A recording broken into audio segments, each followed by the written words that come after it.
as the token black girl within my friend group, I had to play Scary Spice each and every time. Don't worry, it did break me. We're working through it in therapy, yes. But I realized that maybe I was not being fully seen.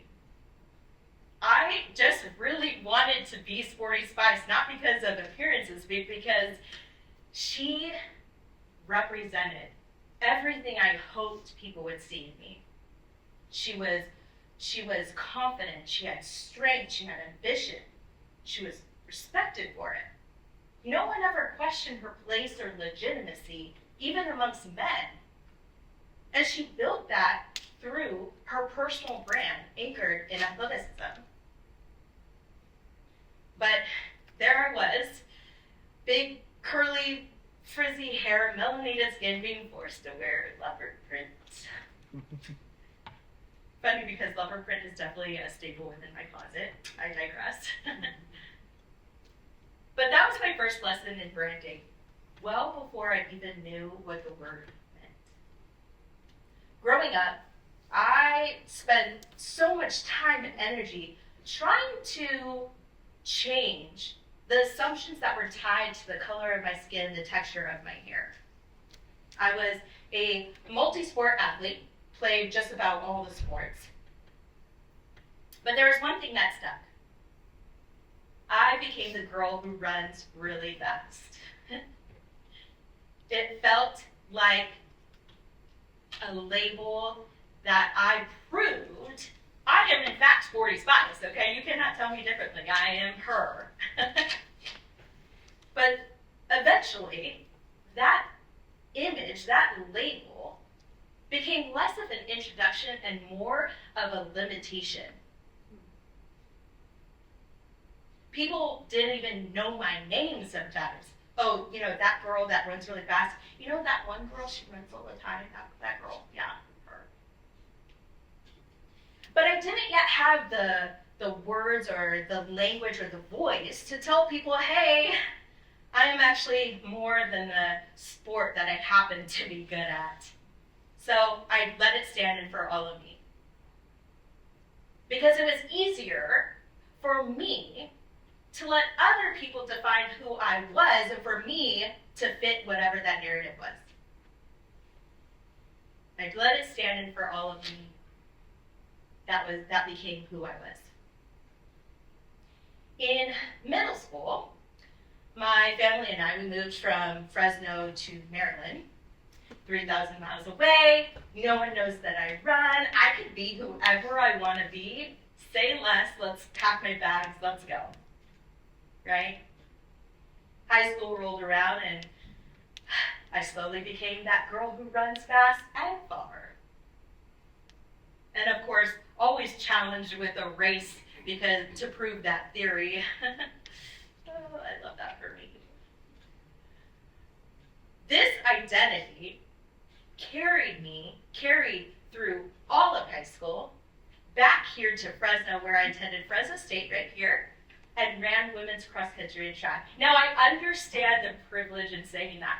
I do. I am so thankful for the opportunities that running has brought to my life. It was a huge passion of mine. But running wasn't just something that I did. It became the only lens that people came to understand me.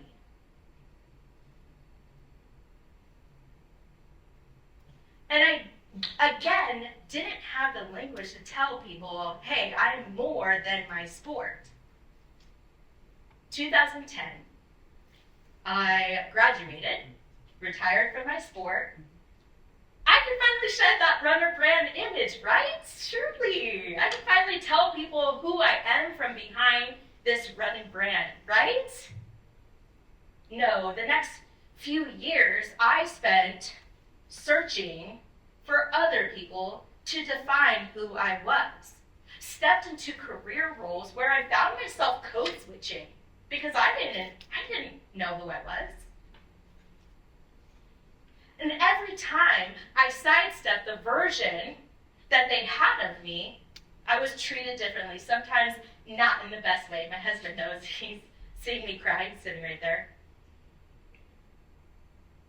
2018, I became a mother. Now, I love my babies. I love motherhood. But somewhere in those early years, motherhood became the only story that I told myself and the only one people saw. The pandemic did not help with this. I was once again living in that single identity that didn't reflect the fullness of who I was. I was lost. Yes, I said the quiet part out loud. If you're a fellow mom, I see you. You're not alone. But I realized that we are not just living and existing in perception, we are actively participating in it. And we can decide if we react to it or we can design it on purpose with intention. Now, I thought reacting was just how the world worked. Until one question started to quietly bother me. Are we building a brand even if we're not trying to?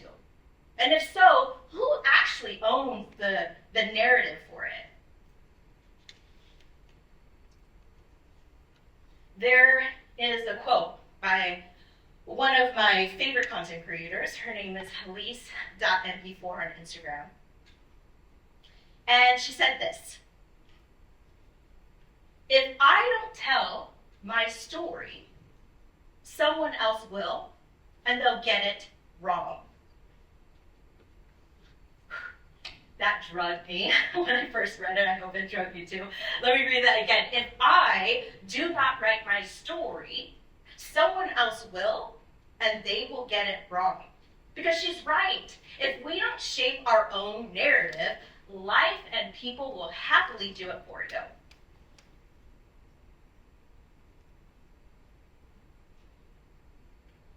This was pivotal for me.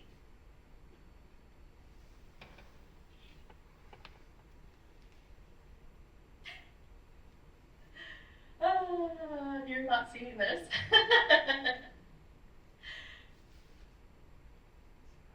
I'm Marissa. I'm a brand designer and strategist. I am a multi-hyphenate creative, bona fide hype woman, solopreneur, mompreneur. I have worked in marketing for over 15 years, helping small businesses and entrepreneurs shape the way people see them. And here's the core of my talk. You are the brand. You are the brand. It is not because you're performing, but because people outside of you are always interpreting. A brand is not a logo, it is not colors, it is not a post on a social feed. A brand is people's perception of who you are. It is their truth based on their repeated and lived experiences with you, their interactions with you. And here's what doesn't get talked about enough. You don't have control over their perception. However, you have the ability to influence what they perceive. Let me say that again. So a brand is people's perception of who you are. It is their truth based on their experiences with you. However, you have the ability to influence what they perceive. That is branding. Branding with a brand with an ing. Because we are actively, right now, shaping what gets reinforced about ourselves. Take, for instance, this moment right now. I'm standing here in front of you. Hello. And you are already shaping a perception of me. based on my storytelling, my slides, how I'm dressed. I'm up here on a TEDx stage. You saw me do a little peek at my notes. Maybe you received some information prior to coming here. You already have a perception of me. That is my personal brand.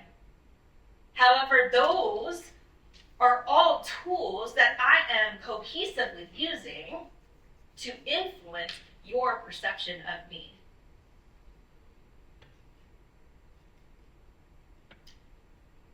I grew up just 3 miles from here. I spent my life being misinterpreted before being understood. I'm a biracial woman. I'm black, but I sound white. I'm Mexican. I don't speak a lick of Spanish. And I realized that people need language to understand complexity.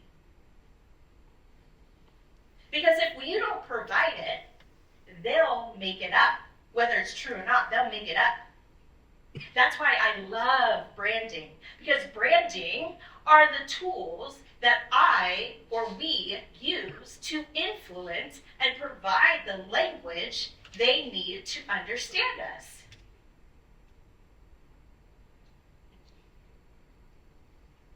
Sorry, I'm a little bit behind.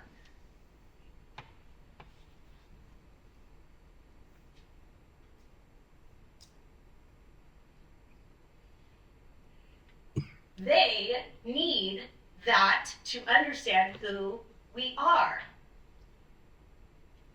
Let me show you, let me give you 3.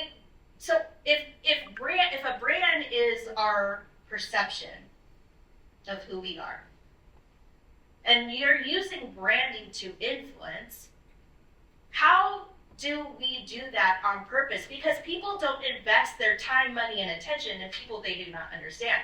People don't remember what doesn't repeat.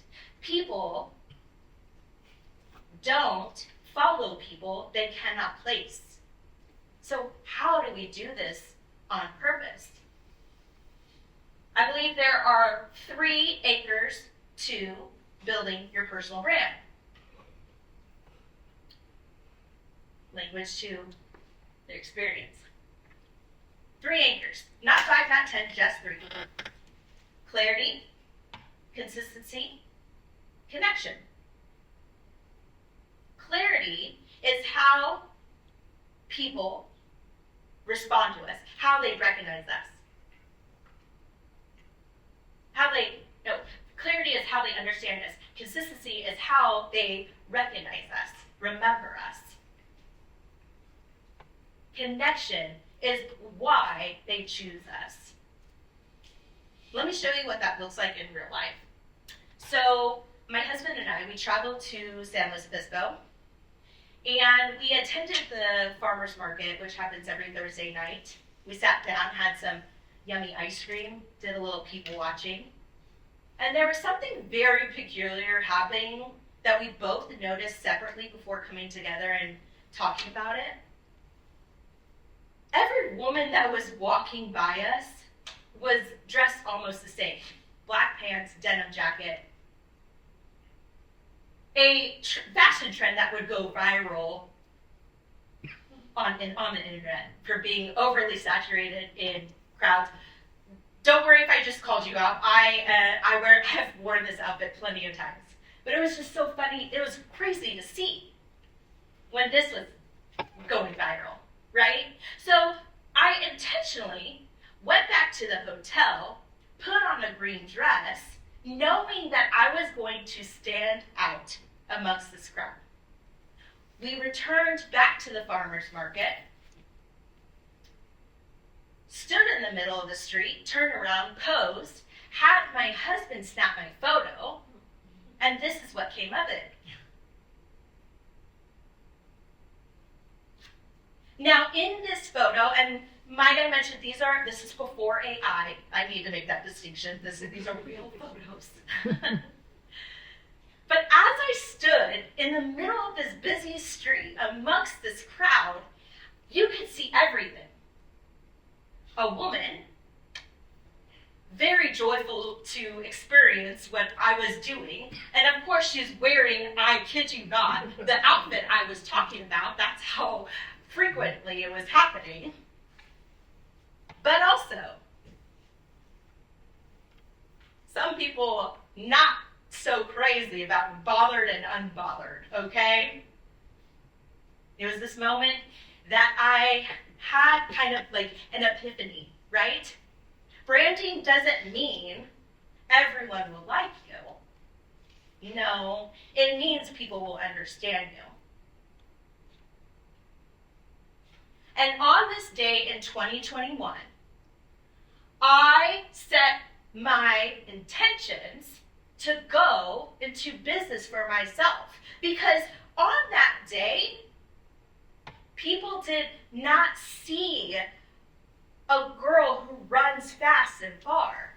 They did not see I was not the motherhood label that I clung onto for so long. They didn't see a runner. They didn't see a mother.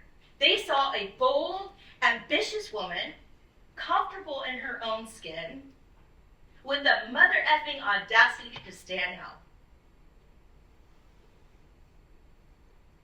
A brand isn't performance. It is what you repeatedly and consistently reinforce. If a brand was about performance, these things did not happen because I changed who I was. This was because I decided what I wanted to reinforce. That green dress was intentional, and I felt like me finally. When branding becomes performance, it will fall. It will fall. Because once people sense a gap between who you say you are and who you show up to be, trust disappears. Loss of time, money, and attention. We are actively seeing that happening right now. Culturally, politically, socially, morally, ethically, across companies, across industries, across influencers today.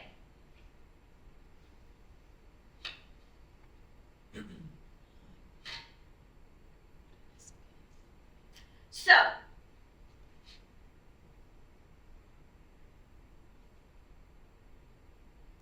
this matters.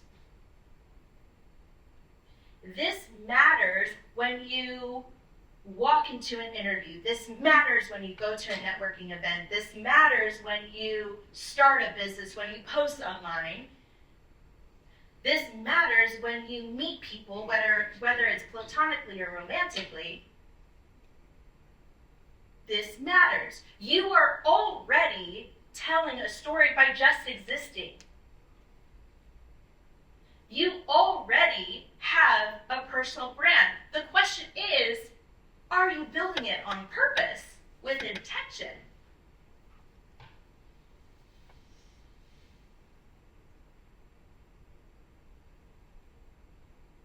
So, when you enter into the world, when you go about your day in the world, I want you to remember this. No one gets to decide who you are for you. No one gets to shape your narrative without your permission. You are the brand.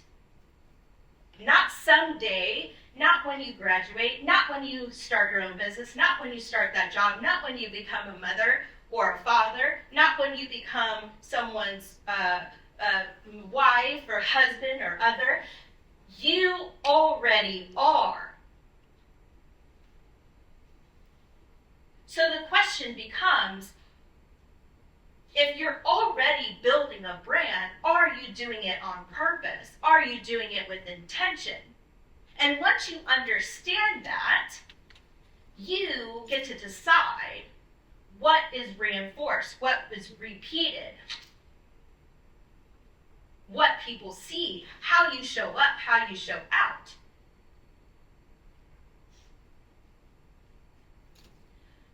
You are the brand. We need to start building with intention. Your personal brand, building it with intention.